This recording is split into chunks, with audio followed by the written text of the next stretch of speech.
Halo Aero Kids. Teman-teman, sudah siap ibadah kan? Duduk yang rapi ya, karena kita mau mulai berdoa. Yuk adik-adik kita sama-sama berdoa ya. Ya. Bapa kami di surga, terima kasih Tuhan atas hari yang Kau telah berikan kepada kami. Sebentar lagi kami akan memulai ibadah kami. Berkati agar setiap dari kami bisa mendengarkan firman-Mu dengan baik Tuhan. Dalam nama Tuhan Yesus kami berdoa. Amin. Nah, teman-teman, yuk sekarang kita berdiri dan memuji Tuhan ya. Nah adik-adik, tapi sebelum itu yuk kita sama-sama deklarasikan super ayat dan super kebenaran kita ya. Tentunya lakukan dengan semangat.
Baba, baba.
bisa berbuat baik kepada orang lain karena Tuhan menunjukkan caranya.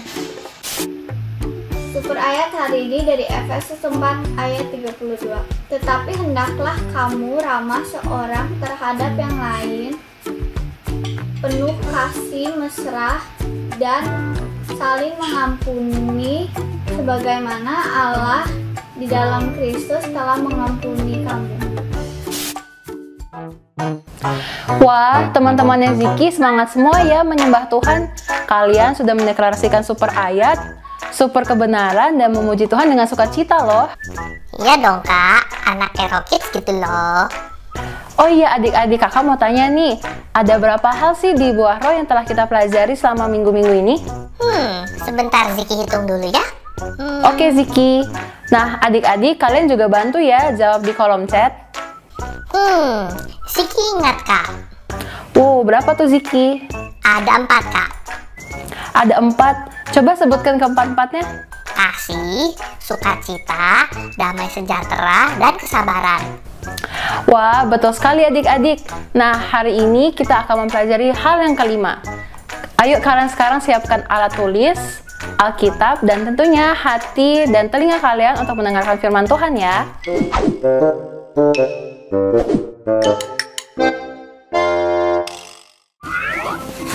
Halo Hero Kids, jumpa lagi sama Kak Novi. Hari ini kita akan belajar buah roh yang berikutnya. Tapi sebelumnya Kak Novi mau ajak kalian semua kita berdoa dulu ya. Lipat tanganmu, tutup matamu, kita sama-sama berdoa.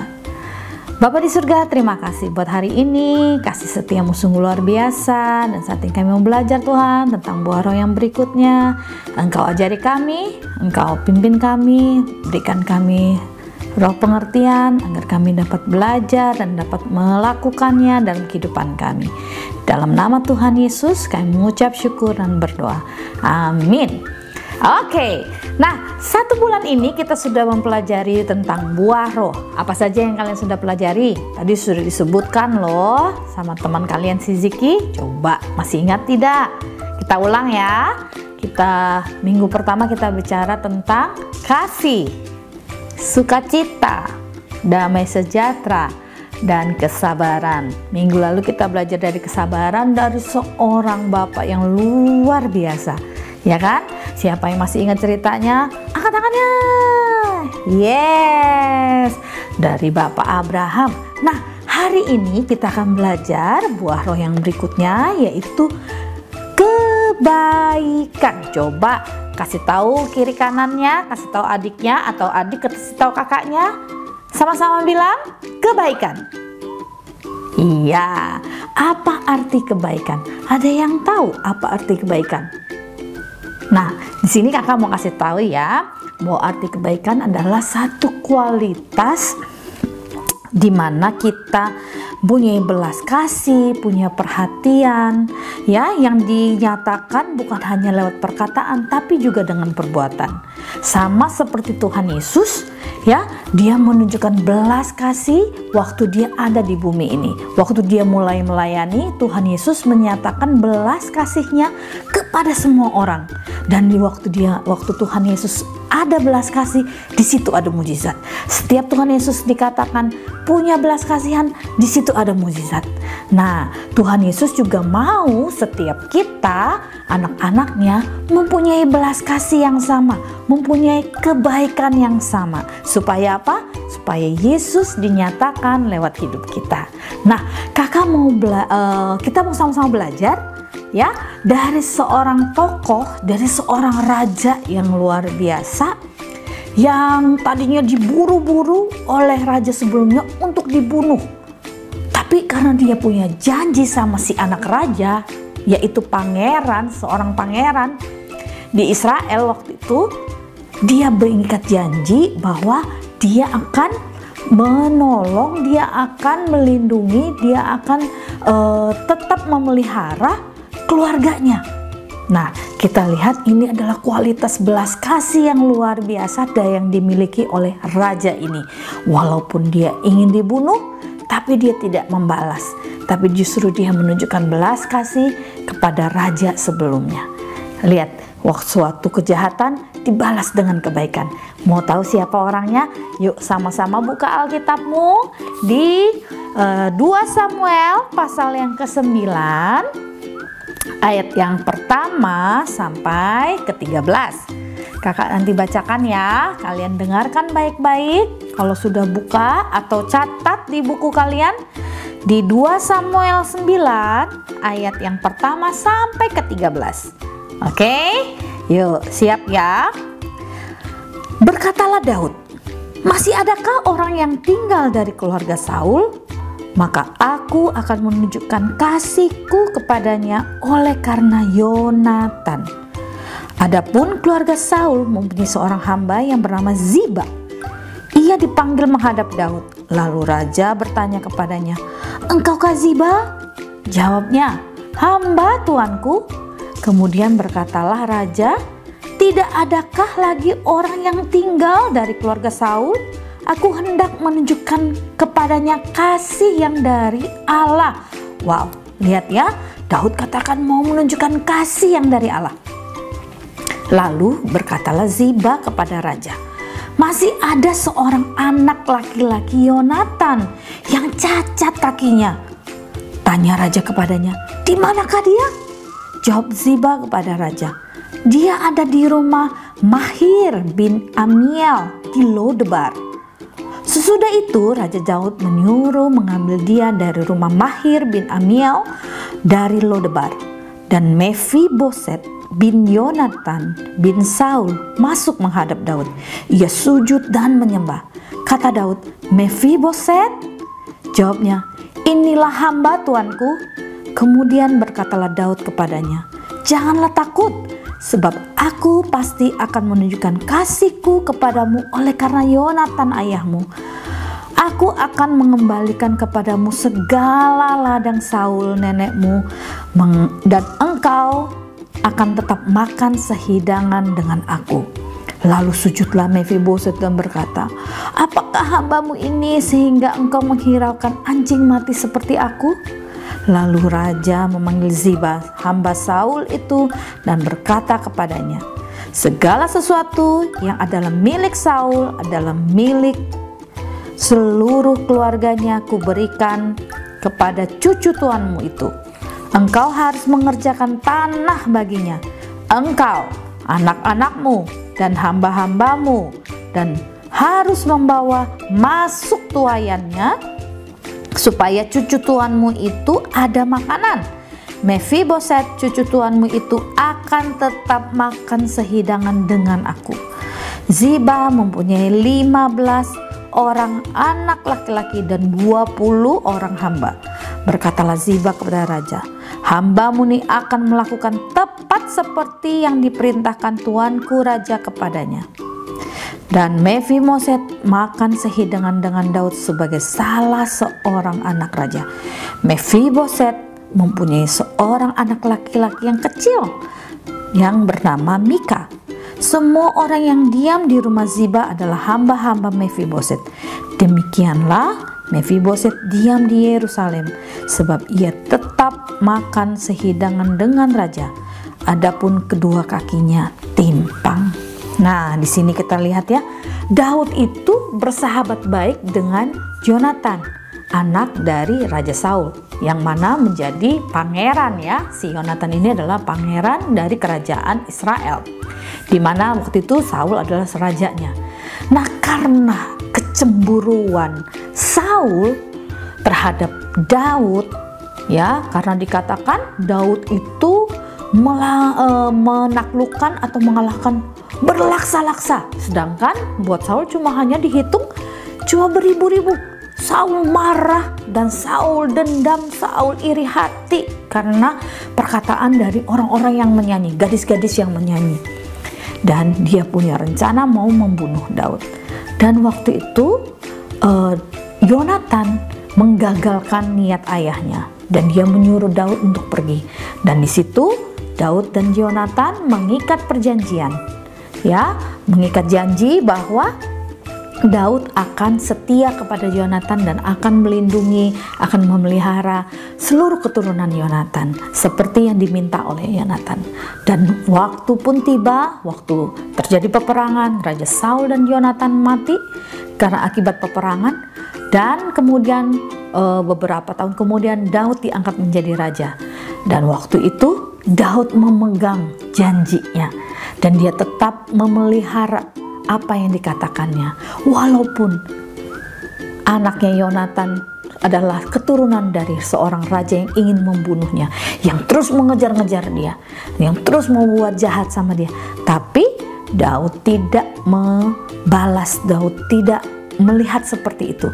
Daud justru menunjukkan kasihnya, belas kasihannya kepada anak dari Yonatan ini, yang mana terjadi kakinya timpang, dia cacat adik-adik, dia tidak bisa berjalan karena akibat dari waktu itu, karena kalah perang, dia harus dilarikan dan dia jatuh dari tunggangan kuda dan akhirnya membuat kakinya tidak bisa berjalan lagi ya waktu dia masih kecil, dan buat dia jadi cacat.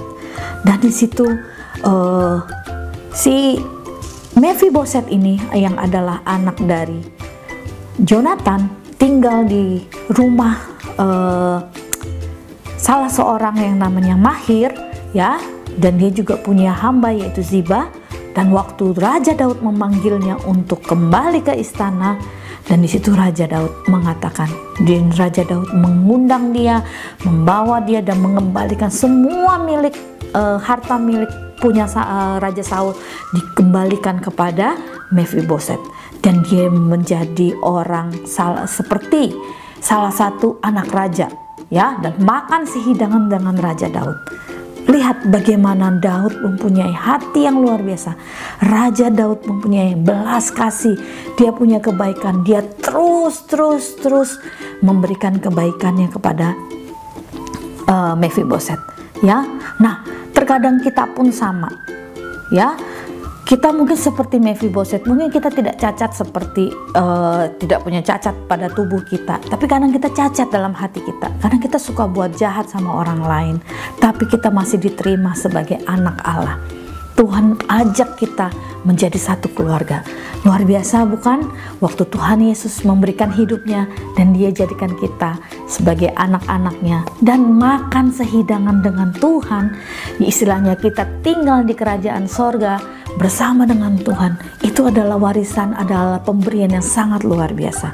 Dan Tuhan pun ingin kita mempunyai kualitas belas kasihan, kita mempunyai kualitas kebaikan yang seperti yang Raja Daud miliki, seperti Tuhan Yesus miliki, punya belas kasihan kepada orang.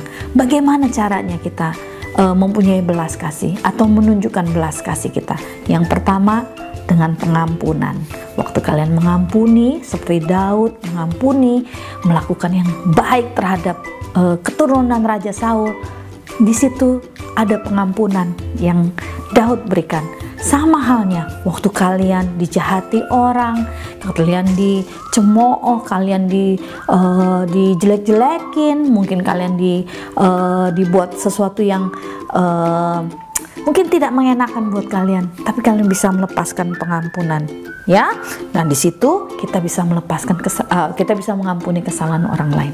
Dan yang kedua, kita juga bisa menunjukkan belas kasih kita atau kebaikan kita dengan perbuatan kita, dengan perkataan kita, berkata-kata dengan baik, melakukan hal yang baik, ya. Seperti sekarang lagi terjadi bencana alam di Indonesia, kalian bisa menyisihkan uang kalian, ya, dengan tabungan kalian berikan kepada korban bencana alam. Atau kalian bisa mungkin di saat pandemi ini kalian memberi makan kepada orang-orang yang ada di sekitar kalian, ya, yang orang-orang yang mungkin lagi membutuhkan.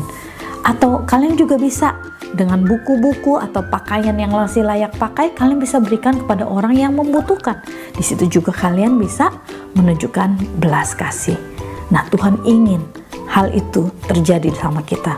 Kalau kita bisa diterima oleh Tuhan, kalau Tuhan Yesus mati buat kita dan kita dijadikan sebagai anak Allah, kita dijadikan dalam satu keluarga, Tuhan pun ingin kita bisa memperhatikan orang lain seperti kita mengasihi mereka. seperti kita mengasihi diri kita juga. Karena firman Tuhan katakan, kasihilah sesamamu manusia seperti dirimu sendiri.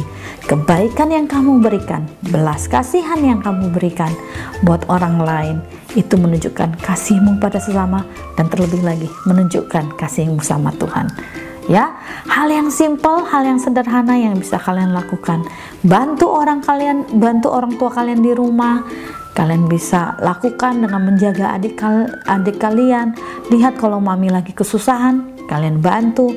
Dedinya lagi kesusahan, kalian bantu. Mungkin mbak di rumah juga lagi kelelahan, kalian bisa bantu untuk membereskan rumah tanpa minta mbak yang harus membereskan, ya kan? Nah, oke. Nah, dari cerita ini kami berharap mari kita punya kualitas hati seperti Daud. Mari kita punya kualitas hati seperti Tuhan Yesus. Ya, lewat belas kasihan yang Tuhan Yesus berikan, situ ada mujizat. Dengan belas kasihan yang kalian berikan, itu juga akan melakukan atau akan terjadi mujizat bagi orang lain. Oke? Yuk kita sama-sama berdoa ya. Terima kasih Bapa buat firman-Mu hari ini. Kami percaya biarlah buah roh kebaikan itu boleh ada dalam diri kami, dan kami boleh terus bertumbuh di dalamnya, sama seperti Engkau mengasihi kami, menjadikan kami anak-anak-Mu, menjadikan kami dalam satu keluarga kerajaan sorga. Kami percaya bahwa hal yang sama Engkau juga mau nyatakan bagi setiap anak-anak kami, Ero Kids Bapa. Biarlah di minggu ini Tuhan, di bulan ini Tuhan, 2 bulan ini kami bicara tentang buah roh. Biarlah itu boleh nyata, buah roh itu boleh tumbuh, boleh hidup dalam hidup kami, hingga Engkau dipermuliakan. Terima kasih Bapa, terima kasih Tuhan Yesus. Kami berkati hari ini, biarlah anugerah cinta-Mu terus ada, dan diberkatilah setiap kami yang mendengarkan firman-Mu, diberkatilah setiap anak-anak kami, diberkatilah pekerjaan orang tua mereka, usaha mereka, kedua orang tua mereka, dilimpahi dengan anugerah dan kekuatan-Mu. Dan kami juga akan akhiri ibadah kami, Engkau memimpin kami, dan bawa kami Tuhan untuk dapat mengerti, menjalankan, dan melakukan firman-Mu. Di dalam nama Tuhan Yesus kami ucap syukur dan berdoa. Amin. God bless you all. Wah, Raja Daud sungguh luar biasa ya kak. Ziki mau deh seperti Raja Daud yang bisa menunjukkan belas kasihannya kepada Mephiboset. Iya dong Ziki, itu semua pelajaran yang berharga untuk kita semua. Oke kak, teman-teman, kita akan ibadah lagi minggu depan ya. Dan jangan lupa Rabu ada home jam 5 sore. Nah adik-adik, sebelum kita menutup ibadah kita hari ini, yuk kita sama-sama berdoa. Bapa kami di surga, terima kasih Tuhan, hari ini kami telah mengakhiri ibadah kami. Bapa, tolong berkati agar setiap firman telah diberikan oleh kakak-kakak Ero Kids bisa memberkati setiap dari kami Tuhan, dan membuat hari kami lebih baik lagi. Dalam nama Tuhan Yesus kami berdoa. Amin. Happy Sunday Ero Kids. God bless you all. God bless you.